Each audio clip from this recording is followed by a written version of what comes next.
Hey everyone, it's Phil Wade. How are you tonight on a wonderful Wednesday?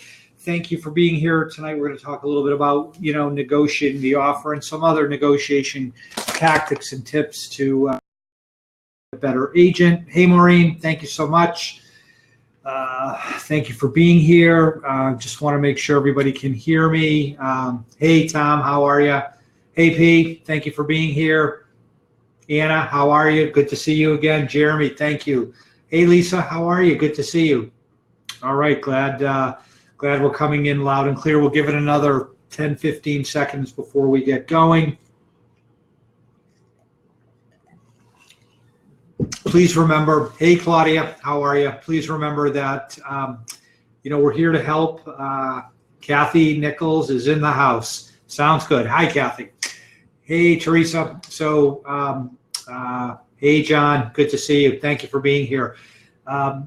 Feel free to ask questions. Just type them in the box. We're all here to learn. So, all right, let's move the slide and get started.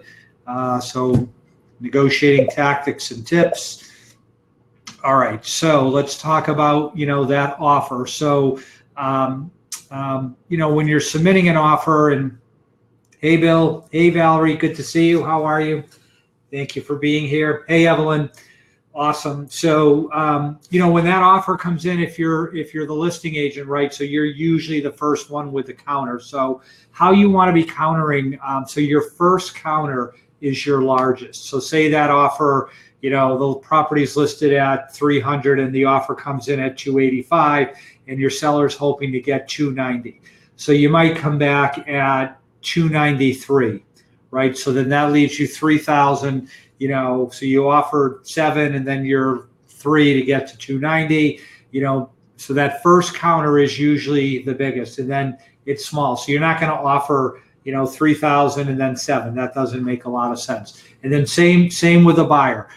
Buyers sometimes start low, they know they're going to have to come up. So that first counter from your buyer is larger, right? It's the biggest one. Hopefully there's only one counter. Hopefully there's no counter. Hopefully they accept your buyer's offer, right? So, but that first counter, whether you're on the buy side or the listing side, is your largest. So again, another tactic that's worked for me is split the difference, right? Sometimes, buyers and sellers, you think you're spending their last dime. They're so they're so tight. They don't want to give up anything. Or if they do, they start to get mad at the other side. Have you ever had that situation where through the negotiations, hey Karen, how are you? Through the negotiations, they start to get mad at each other. Like they've lost sight of what they're trying, to accomplish, and they start grinding over very small amounts of money, right? Or maybe it was a tough negotiation and the seller thought they gave too much. And then when the home inspection happens, they're like, oh, I'm done with these people. What do you say when you have both sides? Hey, Stan, great question. So when you have both sides, so the only way you can have both sides is if you're a transaction broker, right? So when you're a transaction broker does allow you as the agent to represent both the buyer and seller. It also allows Stan to be the listing agent and Valerie to be the buyer's agent. And since they both work for Dalton Wade, they can do that transaction. Now, here's the thing. You're neutral. You're not favoring one party over the other. So when you have both sides, you have to be neutral. You're just facilitating the deal, right? You're just facilitating the deal. You're not favoring, because and really the only way that happens, I mean, again, I'll use that example of Stan and Valerie. They have to be neutral. Now, in Stan's, where you have both, it's a little harder to be neutral because really the seller was your original client, right? Because, that's the only way that can work when you have both sides. But you really have to try your hardest to be neutral. That's what a transaction broker is when they have both sides. Now, when you don't have both sides, right? Both sides don't happen very often, meaning one agent has both sides or the brokerage has both sides. So when you don't have both sides, it works like this. So if you're working with a listing agent, you're going to try to get them the most money. You're going to be negotiating on their behalf to try to get them the highest price. If you're working with the buyer, you're working in their best interest. You're trying to get them the lowest price, right? Even though you're a transaction broker. So when there's another brokerage, you operate like that, try to get either the highest price or the lowest price, depending on what side you're on. But if you have both sides, either the brokerage or you individually, it's neutral, right? So a little bit off topic, but a great question, and one that I see folks sometimes get wrong. We're going to talk a little bit more about that in a couple slides. All right, so again, that's split the difference. Let's go back to that. That's, for me, has been a very effective strategy to get things done. You know, the seller is at 300, the buyer is at 290, and you might say to your buyer client, hey, let's meet him in the middle. Let's get halfway there. Let's see if we can meet in the middle. You know, both parties are kind of agreeing to come up with, you know, the same increase and reduction to, you know, get this transaction at least underway. Meet in the middle, very effective, split the difference. Now, here's the thing. Even when you split the difference, and again, this is anything hey, Paula, thank you for being here. Anything you're telling your client. So again, so say you say, hey, let's split the difference. Let's come up to 295, and then I'll see if we can get the seller to come down and meet us in the middle. And they say, hey, Phil, yeah, let me think about that. And they go back, and the husband and wife will get back to you in the morning, and they start, you know, conversing, and it's like, oh, you know, Phil, all he wants is to, you know, he doesn't care. We're spending $5,000 more. All he cares about is his commission, right? He doesn't care about us. He just cares about his commission, and it rubs him the wrong way. So you got to be very careful about that. So what I learned is whenever I tell my client to do something, whenever I tell them either to spend more or take less, and you know, there's a valid reason. You know, I've done hundreds of transactions. I know splitting the difference works. They may not. They may think I'm just out for me. I'm really not. I'm out to help them. But what I say at the end is, it's up to you. Let's meet them in the middle. You come up to 295. I'll get them down from 300 to 295. But it's up to you. I always tell them at the end, this is anything about your client's money, their lender. You know, maybe you're suggesting a different lender. It's always up to them. That way they can never accuse you of promoting your own interests. You've taken that whole thought right out of their head, because it is up to them, and they will do what they want, right? So split the difference, but it's up to you, meaning your client. And if you finish with that, you're good. They can never accuse you of, you know, and there are agents out there that do this. They just pound on their client. All they want to do is wrap that up and get their commission. Do not be like that, right? Your client will do what they want. Hey, Ernesto, how you doing? And again, what you're trying to do here is you're trying to build relationships. You're trying to do a great job for your client so that they refer you, they recommend you. And again, if they have another property or they're going to sell their house, you're the person they call. It's building your business, right? All right, so that's, any questions on that before we move on to the next slide? All right, so now let's talk about you're the listing agent and that offer comes in. Okay, some listing agents write the offer up and send out the counter written, right? There's a place on the offer where you can check counter. They might mark up the contract. They may put a sheet together where they're countering in writing. Okay, you're the listing agent. Don't do that. Why? Because basically you're not helping your client. Here's why. If another offer comes in, you can't take it. You know, you've given that other buyer so much time. I mean, you could possibly go back to them and tell them you've withdrawn it, but it gets confusing. What if they sign it right when, you know, You said they withdrew it, right? I mean, it can get so, but if you give it to them verbally, it gives you, as the listing agent, much more flexibility, right? It doesn't obligate you. So if that other offer comes in and it's better, well, you can do two things. You can accept it, have your client accept it, or you can go to highest and best. You can say, sorry, we gave you that counter, but we got another offer in. I mean, has anybody ever had that happen where they've gotten a verbal counter and they've gotten kicked out? I know that happened to me, more than one time, right? So again, you don't want to, if you're the listing agent, you don't want to, be negotiate, doing that count. Yeah, there you go. Hey, Zach, how you doing? It happens, right? So, and again, if you're the buyer's agent, right? If you're the buyer's agent, you want that counter in writing. If you're the buyer's agent, there is a rush. There is a rush to hurry up and get this thing wrapped up. It's still a seller's market out there. There's a lack of inventory. There's too many buyers. It's still that way. Rates have come down and the market remains fairly robust. So again, when you're that buyer's agent, be aware, right? You got nothing verbally, right? If that listing agent, smart listing agent, he's going to counter you verbally, ask him, hey, can you put that in writing? See what he says. If you get it in writing, you've got a stronger position. If you have it verbally, hurry, right? Write it up, get your client to sign it, get it back to him, and stay on top of that listing agent, to get it signed, get it done, get it memorialized. Because if until everything is agreed to, you don't have anything, right? So you want to be as aggressive as you can be in terms of being the buyer's agent to get everything signed up, inked, in writing, and done, right?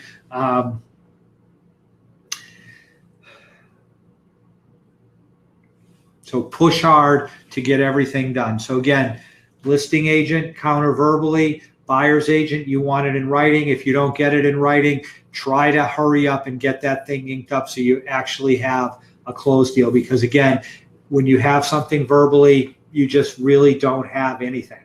It's still out there. You don't have a deal. Everybody good with that?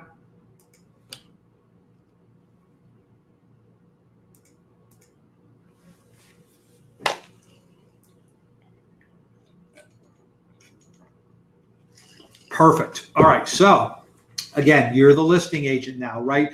So that offer comes in. What you try to do during that period, and again, why buyer's agents should always not give anybody more than 24 hours. Like unless it's a bank-owned property, they need more time. But if it's a regular home, short acceptance period. Why? I'm the listing agent, right? I've got an offer. I've got some time. I'm trying to find another offer. I'm trying to find somebody else. Maybe there's been some people milling around. Maybe I've got some showings. Maybe I'm telling, again, please never, ever, ever lie. Never lie. You will not be working at Dalton Wade. Never lie. Never tell somebody you have an offer and you don't. Never tell somebody you have an offer when it's an expired offer, right? And I know agents play that game. It is wrong. Do not do that. But if you do have a valid offer, right, try to get a second offer. Because as soon as you have a second offer, you can go to highest and best. Highest and best very much favors the seller, your client. When you have one offer, and that's good, right? Nothing wrong with that. But you're kind of almost negotiating against yourself. When you have two offers, and please, listen to this. You cannot be negotiating with two buyers. Let me say that again. You cannot be negotiating with two buyers. What if both accept your counter? You have a big problem. That's like a lawsuit. So you don't want to be doing that. You cannot be negotiating with two buyers. What you do, highest and best. Say both offers have come in today, or the second offer came in, this afternoon. You go back to both parties and you say, tomorrow, Thursday at 5 p.m., I'm reviewing the offers with my client and we're picking one. And during that time, maybe you're trying to get a third and fourth offer. Give us your highest and best. Some people stay where they are. Other people increase their offer. It's how you drive up the price. But you can't be negotiating with two separate buyers. Then if those two offers come in, highest and best, and they're still not good enough, you're going to pick one, and that one you're going to try to work on further. Sometimes if they've already given you their highest and best, it's hard to actually get them up more, but sometimes you can. And then the last thing is, again, we're trying to do a great job, right, for everybody. We're trying to be a good agent. So what you want to do, so say you have 3 offers. Have you ever been in a highest and best situation and you wondered, like, did they present my offer? Did that listing agent have that buyer and I actually had a better offer and he snuffed me out? That stuff happens. Dirtball agents. There you go. Thank you, Ernesto. It happens. Now, how you can prevent that, or even having that thought cross the buyer's agent mind, is their offer, right, where the seller was to sign, it's written rejected, and the seller signs it. That way they know their offer was presented. Everything was fair, right? You did a good job, a great job. You treated that other agent how you would. Hey, Jael, no worries. We're just kind of getting going. We've covered a little bit, but we've got a lot more to go. And obviously you can check out the replay and, kind of catch, what you missed, but we're glad you're here. So we're just talking about, as the listing agent, if you get an offer, you're going to try to get that second offer to hopefully go to highest and best. If you do have 2 offers, all right, Zach says, I had a highest and best situation earlier this year. I knew my buyer's offer was great. I told us that we are retracting our offer and not participating in highest best. So very interesting, right? That's genius. Now, again, maybe that listing agent is a BS artist. You don't know.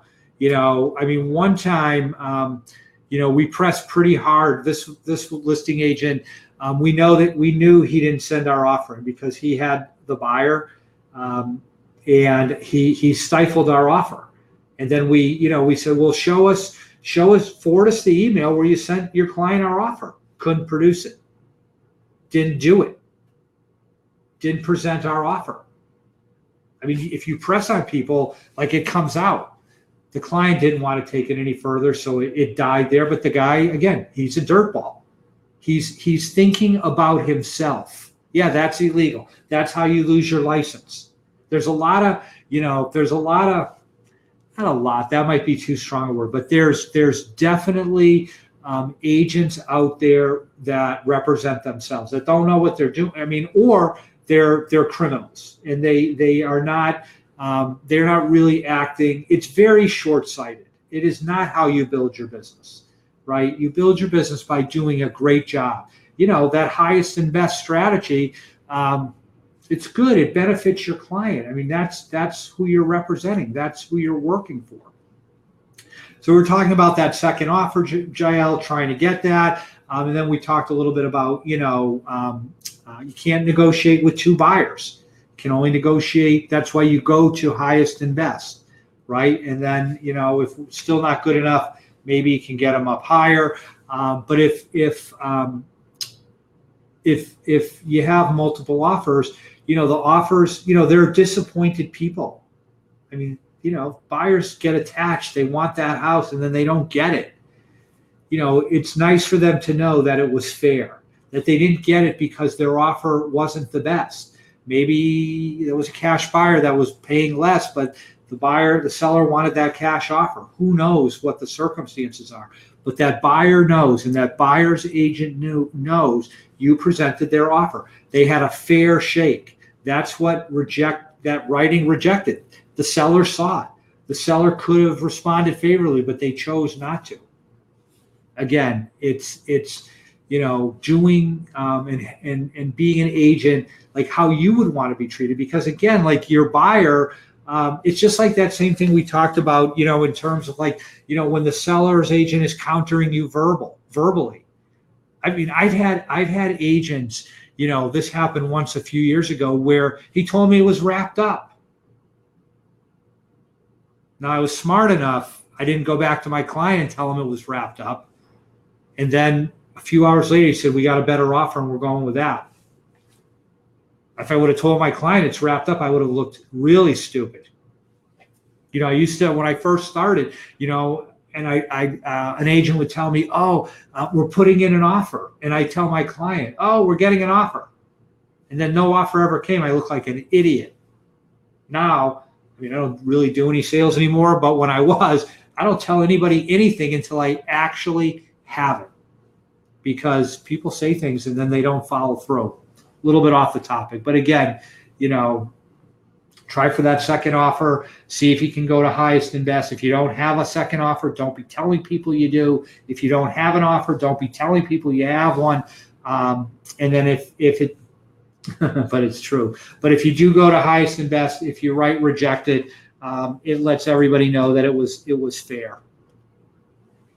All right, here's another good one that sometimes some agents aren't aware of. It's called an escalation clause. Who knows about the escalation clause? Anybody run into that, used it? We'll go through it in a bit. Escalation clause, it's something to help your buyer win properties. Anybody know of it? Escalation clause.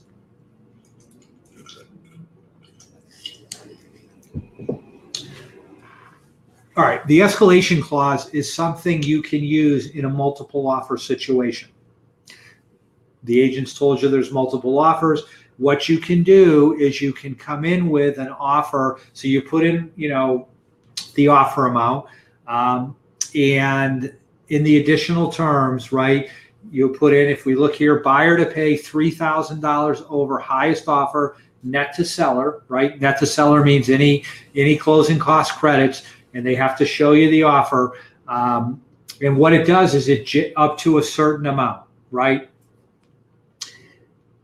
And what it does is it automatically puts your client in first position. Now, again, it isn't always assured that you're going to get it, because you might be up against a cash offer. And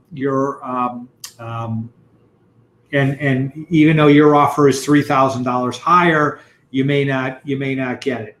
And I'll give you a couple of examples. So I had a listing once, and that was when I was an agent up in Boston. In Boston, the market is so hot there, almost everything sells highest and best. It's almost like a bidding war on every property. So I get a listing, it's listed at $549. And we do the open house, so it's like 1 week. Showings in the beginning of the week, open house Saturday and Sunday. All offers due Monday at 5 p.m. So Monday comes and it's like 3 o'clock and I got no offers. And I'm getting worried, like what's going on here? We had a lot of people. We had like 50 people through, but no offers. And then around 4 o'clock, I get one offer from this supposedly top-notch Remax agent, comes in at $559, $10,000 above the list price, because people do pay over list.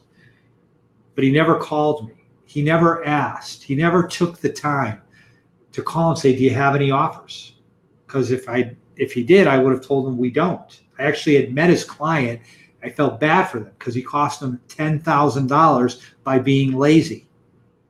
He never called. Remember, you never lie. If I didn't have any offers, I don't have any offers. But he went $10,000 above because he thought it was going to be a bidding war. Lazy. Ran over to that client's house so fast, got that thing signed up, and I felt bad. And then I got the listing across the street. And we listed that at $599, right? It was a much nicer house, bigger. And, the wife wanted to list it at $629. And I'm like, let's just do $599. Let's see what happens. And they agreed $599. There I had 12 offers. This is the first time I ever saw the escalation clause. So the offers come in, a couple are on list, a couple, 620, 640. One comes in at 665. Yeah, Karen, you write it in the additional terms. Buyer to pay $3,000 over highest offer net to seller with proof of such offer up to whatever their cap is. At the highest amount they'll go, right? So maybe the house is listed at 300, maybe they'll pay 310. They'll pay $3,000, above the highest offer net to seller up to 310. And I'm going to tell you in a bit how that can help you. Yeah, unbelievable, right, Maureen? Run and get that signed. So this one, then I get an offer for, this house is listed at 559. I get an offer for 665. Like unbelievable. The last offer that comes in, a couple from California, it says 620, right? That's what's on the form in terms of the offer. But then I look in the additional terms and it says they'll pay $5,000 above our top offer up to 670. I had one at 665. I blacked out the names, showed it to them, put it under agreement, and sold it for 670. Now here's another example where the escalation clause, yeah, you just put it in section 20, the additional terms, Jeremy, put it in section 20, and then, definitely, mention, now you can't use it on bank-owned properties. They don't allow it. But any other property, you might have to educate the listing agent if they're not, been around all that long. But it can go right in the additional terms. You just tell them it's there. You make sure they see it, and it gives you a better shot of winning that property. And it also does one other thing that I'm going to mention right now. So I also had a listing. There you go. That was awesome. So, yeah, of course, Serena, exactly. It's still subject to the appraisal. Obviously, if it's financed, again, remember, there is no appraisal contingency on conventional unless specifically put into the listing, into the offer. You got to check that appraisal box. There is some confusion around that. There is no appraisal contingency on conventional. FHA, VA, automatic appraisal contingency. Conventional, no appraisal contingency. What can happen? Right. So basically, the banks, mortgage, they lend the lesser of the appraisal or the purchase price. Now, let's just use the example. You have a 20% down buyer. It's under agreement at 300, so they're putting 60,000 in. They're financing 240, right? The appraisal comes in at 290, right? So they still have to buy the house, except now they need 68,000. If they have the 68,000, well, they have to buy it. Again, just and I know everybody runs into this. An appraisal is just one person's opinion. It is not like God. It is not fact, right? I mean, we just had one, houses, we're the buyer's agent, house is under agreement at 525. The appraisal comes in at 470. Now, just one more little tip. FHA and VA, if the appraisal sticks with the house for 6 months. So you have FHA, VA buyer, and that house gets appraised. And the deal doesn't move forward, any other FHA, VA buyer for the next 6 months has to use that appraisal. Now with conventional, so this example, true story, happened about a month ago, came in under agreement at 525, appraisal comes back at 470. What to do? Buyer applies with a different lender because the appraisal doesn't stick with the house. 2 weeks later, it appraises out at 525. I had one once, 279, first appraisal 249, second appraisal 2 weeks later, 289, $40,000 difference on a 279 home. I hate appraisers until they're appraising my house. Then I love them. I'm very nice to them. They call me, I call them right back. They can make your life miserable or great, right? But it is just one person's opinion. Sometimes clients, oh, I can't buy that house. No, it's just, I mean, hopefully you've done a good job showing them the comps, right? And you've justified the value. One last thing on the escalation clause. So here's another example where an agent, he didn't use the escalation clause. And I'll tell you how it hurt his buyer. So I'm the listing agent. House is listed at 249. We're doing highest and best. We had four offers. One at like 245, two at 249, the list price, and then one offer comes in at 269, $20,000 higher. Why? That buyer really wanted that house. Come to find out, her sister lived one street over. She wanted to be there, and she was willing to pay. Now, if that buyer's agent had known of the escalation clause, that offer would have come in at, say, 249. My buyer will pay $3,000 over your top offer up to 269. Then all I got is an offer for 249. She gets it for 252. He could have saved her $17,000. So the escalation clause can benefit you a couple of ways. It can help you win offers, and it can also protect your buyer, from going bonkers and paying, theoretically too much. Any questions on the escalation clause before we move on?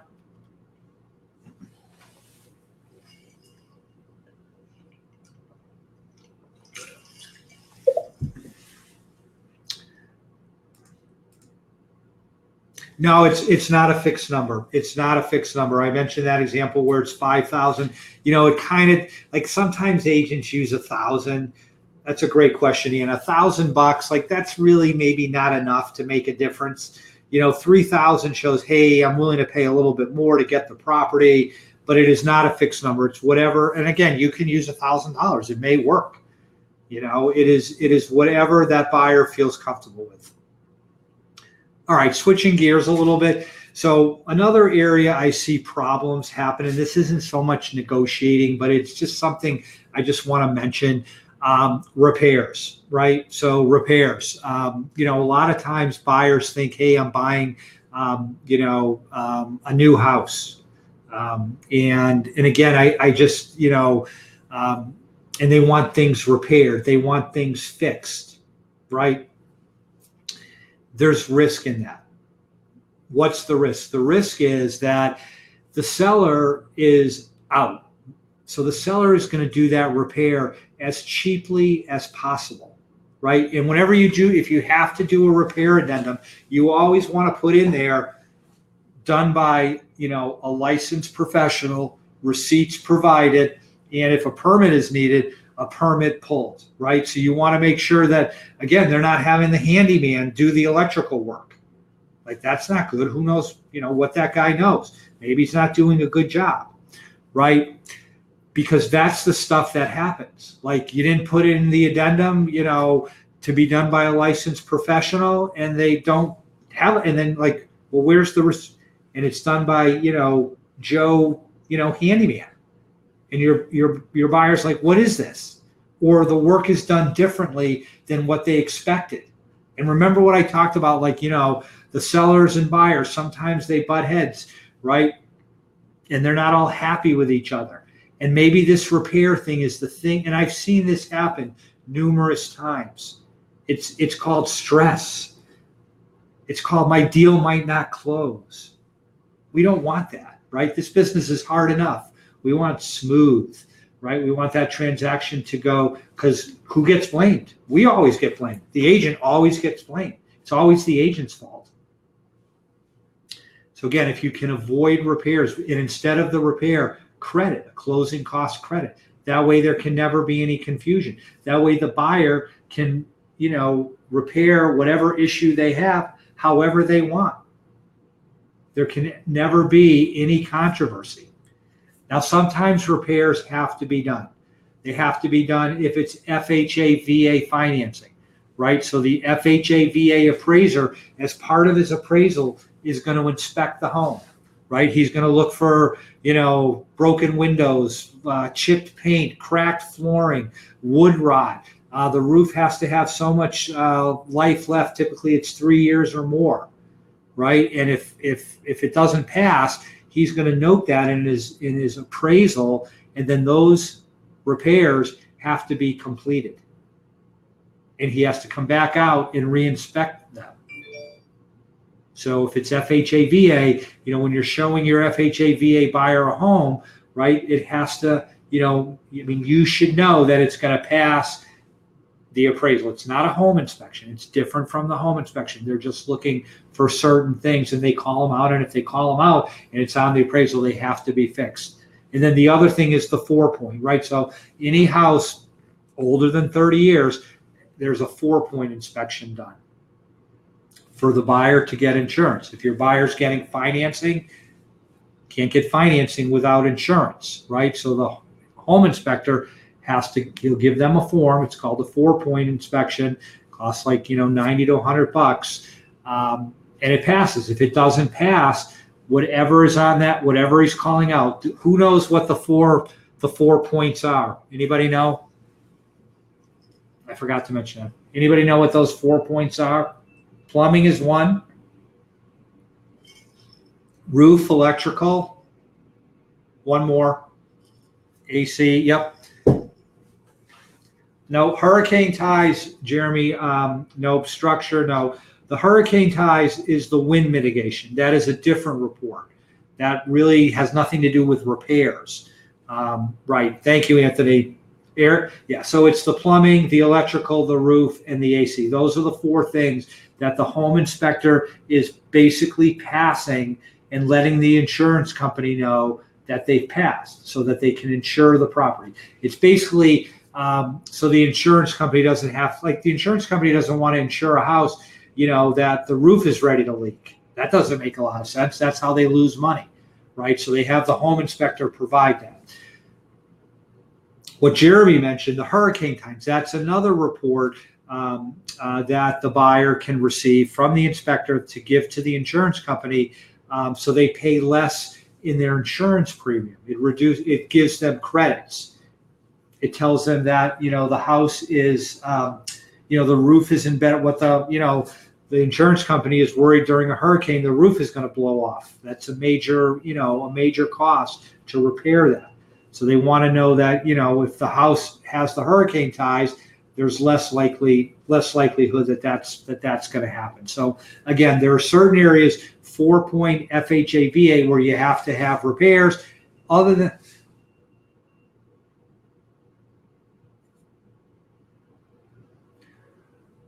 okay, so how you get around that, Serena, is you do not provide the lenders don't want to see the repair.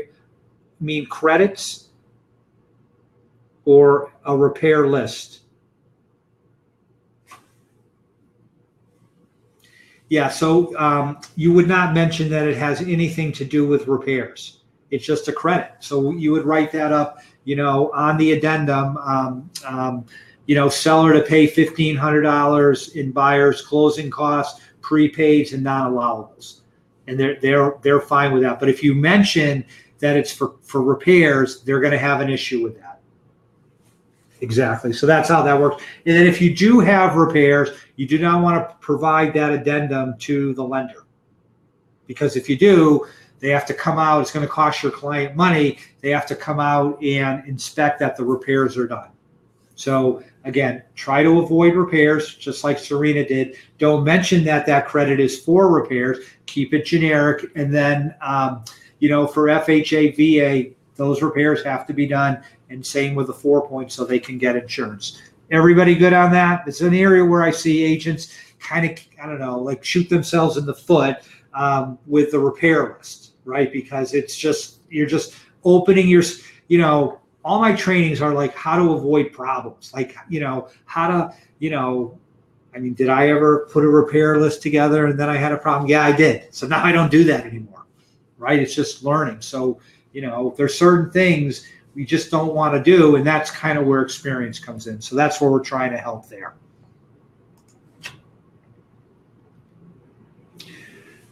All right, so this kind of goes back to what Stan had mentioned about, the transaction broker. So we covered this a little bit. This is another area. And again, it's not so much negotiations, but it's more, it kind of touches on that. But it's, again, where I see problems out there. Okay.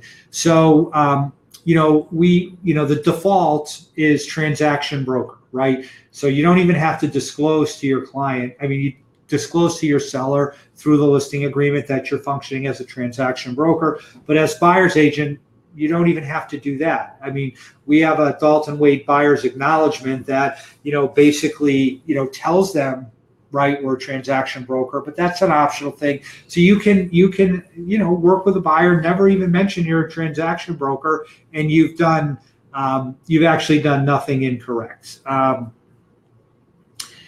here's the one thing. So as a transaction broker, right? So we talked about there is one thing, and it's called limited. I'm not sure if I'm spelling it right, but I was typing it in. It's limited confidentiality.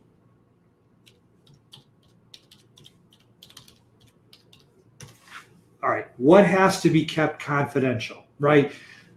When you're acting as a single agent, more things have to be kept confidential. But when you're acting as a buyer, a transaction broker, whether it's to the listing side, the seller, or to the buyer, there's limited confidentiality. What has to be kept confidential? What has to be kept confidential is what a buyer will pay or what a seller will take. Let me say that again.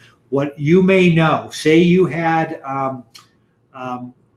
a previous transaction under agreement. You're the listing agent, and you know what that was under agreement for, and your client was willing to accept that offer, right? And you know that. And then the offer comes in, and the buyer's agent says, "Hey, what's it going to take? What's it going to take?" And you say, $275. 275, and then they counter back at 275. You gave up your client. That is a problem. That is get in trouble, right? Because maybe that buyer would have paid more. You don't know. So again, when you work with a seller, you have to keep confidential what they'll take. Maybe the buyer, in discussion with you, has told you they'll go up to 300, but they came in at 285. And that listing agent says, hey, let's wrap this up. Let's get this done. What's it going to take? And you spill the beans. You tell them. That's a problem. You violated that limited confidentiality provision of being a transaction broker or transaction agent. So if, a smart agent on the other side may try to bait you into telling them, like I just did, what's it going to take? Now, if you look at the last bullet, you can ask, right? There's nothing wrong with asking. Where the problem comes is when the other agent tells, right? So you actually did a good job for your client. Maybe your client was willing to pay more and you got the house for less. If another agent, you can tell when you're negotiating with them, if they start to press on you, what's the number? What's it going to take? How are we going to get this done? You deflect. Hey, I'm not sure. I need to go back to my client. Let me check. I'll get back to you quickly. You do not tell them. Sometimes you don't know, so it's not an issue, but sometimes you do know. You can't be telling the other side. Everybody good with that? Limited confidentiality. All righty, guys. Thank you so much. A little bit on negotiating. Hopefully you picked up a few tips. Escalation clause, no repairs, right? So, use this in your, thank you, Tom. Good seeing you. Thanks, Zach. Appreciate it. Kelly, thank you so much. All right, guys, we will be back. Valerie, thank you. Thank you, Karen. All right, guys, have a great evening. Any questions beyond this, you can always contact me offline. Thank you, John. Appreciate you guys being here, spending a little time. It's awesome you do this. You learn a little bit, shows you're, on your way to being a great agent.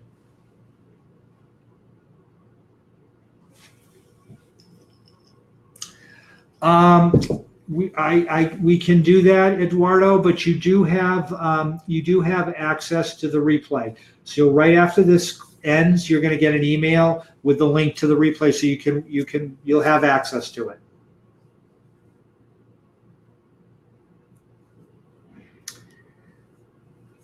All right, guys, have a great evening. Enjoy your Wednesday. Thank you so much.